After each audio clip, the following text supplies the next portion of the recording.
नहीं, बरेली के अंदर कितने अवैध मदरसे पाए गए हैं, तो जांच में किस तरीके की जांच चल रही है? देखिए, इसको हम गैर मान्यता प्राप्त मदरसों की श्रेणी में रखेंगे, अवैध मदरसा की श्रेणी में नहीं। गैर मान्यता प्राप्त हमारे यहाँ 122 मदरसे हैं और हमारे यहाँ मान्यता प्राप्त 425 मदरसे और 5 एडेड मदरसे हैं जिनको गवर्नमेंट के द्वारा सैलरी दी जाती है। इस तरह इतने मदरसे हैं जो हमारे रजिस्टर्ड मदरसों की मैं बात कर रही हूँ।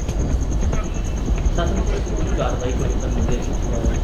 देखिए, अभी हमारे पास शासन स्तर से कोई इस तरह का पत्र प्राप्त नहीं हुआ कि गैर मान्यता प्राप्त के लिए हमको किस तरह की कार्रवाई जिला स्तर पर अपेक्षित है। जैसे ही इस तरह का कोई पत्र आएगा वो कार्रवाई हमारे द्वारा की जाएगी। शिफ्टिंग को लेकर बात चल रही थी कि मदरसों को शिफ्ट किया जाएगा। पिछले साल इस तरह की बात चली थी कि बेसिक शिक्षा विभाग में यहाँ के बच्चों को शिफ्ट कर दिया जाए, परंतु क्योंकि मामला सुप्रीम कोर्ट के विचाराधीन है तो इस संबंध में अभी कोई कार्रवाई नहीं की जा रही। क्या इन सभी मदरसों के बच्चों की संख्या निकल कर आई है? कितने बच्चे पढ़ाई करते थे, कितने? देखिए, पढ़ते तो थे, उसमें लगभग 7-8 हज़ार बच्चा पढ़ता था, लेकिन अब वो फ़िलहाल तो गैर मान्यता के रूप में ही पढ़ाई कर रहे हैं। जो 122 मदरसे हैं, इन्हें क्या बंद कर दिया गया है या इस समय स्थिति? नहीं, इसमें काफ़ी मदरसे खुद से बंद होकर बेसिक शिक्षा से मान्यता प्राप्त करना चाह रहे हैं। वो हमारे यहाँ मान्यता सरेंडर के लिए लेटर प्रस्तुत कर रहे हैं और गैर मान्यता का तो क्योंकि मान्यता दी ही नहीं गई थी, मैं मान्यता प्राप्त की बात कर रही हूँ।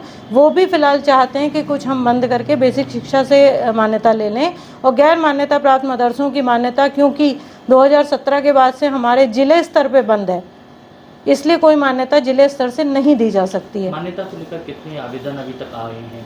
अब आवेदन करना ही लोगों ने बंद कर दिया जब से उनको पता चला है कि जिला स्तर पे मान्यता दिए जाने की कार्रवाई बंद कर दी गई है। जिले स्तर पे मान्यता मदरसों को नहीं दी जाती 2017 ऑनवर्ड्स।